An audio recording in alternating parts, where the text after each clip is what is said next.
जहां यूपी सरकार के मंत्री ओम प्रकाश राजभर ने कमर्शियल एलपीजी और नीट पेपर लीक मामले को लेकर अपनी प्रतिक्रिया दी है।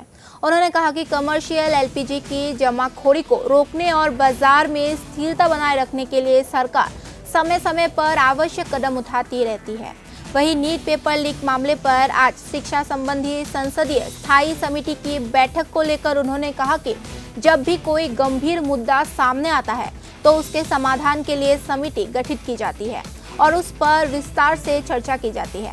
राजभर ने कहा कि सरकार इस मामले में उचित निर्णय ले चुकी है और आगे भी व्यवस्था को और मजबूत करने की दिशा में काम किया जा रहा है। उनके इस बयान के बाद राजनीतिक इलाकों में इस मुद्दे को लेकर चर्चाएं भी तेज हो गई है। ये सरकार जो जमाखोरी है उसको समाप्त करने के लिए समय समय पर कदम सरकार उठाती रहती है और उसी की पहल है ये। अब राहुल जी के निर्देश पर तो सरकार नहीं चलेगी। राहुल जी तो चाहते हैं कि देश की किरकिरी बराबर कराते रहते हैं।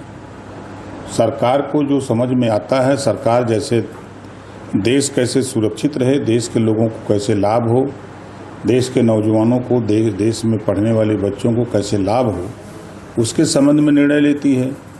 अब उनके कहने पर कोई निर्णय थोड़ा लिया जाएगा।